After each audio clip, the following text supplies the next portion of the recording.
Welcome back. Well, this is National Pain Awareness Week, so in tonight's Family Health, we're going to focus on pain that just seems to never go away. Now, very often, this kind of chronic pain is associated with your back, but there is hope. Health specialist Beatrice Blvd with more. Beatrice.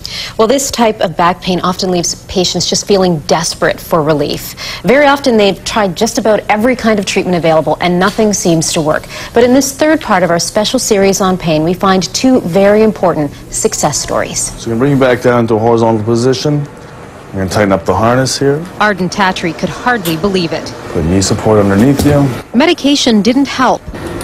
Neither did other kinds of therapies. Yet he says lying here has made the pain of two herniated discs in his back just about disappear. It was like instant relief. It was like it stretches you. The system used by Low Back Clinic is designed to decompress the spine, essentially distract or gently pull apart the vertebrae and create a vacuum. So where you have that disc herniation, that vacuum will suck that disc material back into the center of the disc, remove the pressure off the nerve. Tatry had been waiting for a back surgery consultation. Now he says, thanks to this technology, he may not need it. I had another MRI, and it's pretty close to being about 80% back to so-called normal.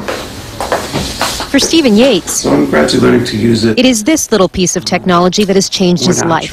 Degenerative disc disease wore out two discs in his back, leaving bone on bone and leading to neuropathic pain or nerve pain. Back surgery didn't turn out the way he'd hoped.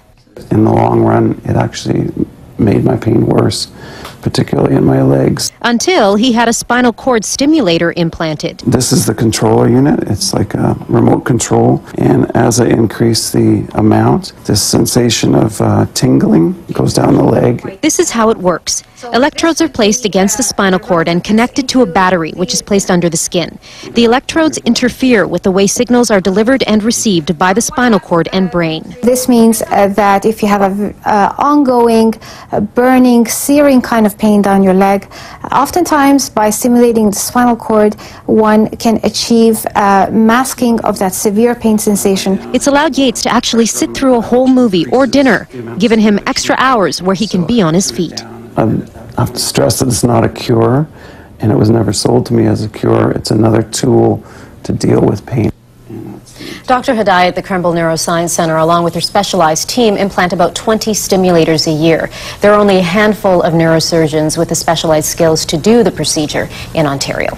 And you said it best, Beatrice, when you said people with chronic back pain are desperate. So I should ask how much it costs, but really people are willing to pay whatever it takes. Well, the spinal decompression at the Low Back Clinic, is about $4,000 for about 20 sessions. It's not covered by OHIP, but there may be some private health or extended health care coverage. As for the spinal cord stimulator, the actual device can cost between $15,000 and $20,000. It is not covered by OHIP, but may be covered by the WSIB, the Workplace Safety Insurance Board, and it is also sometimes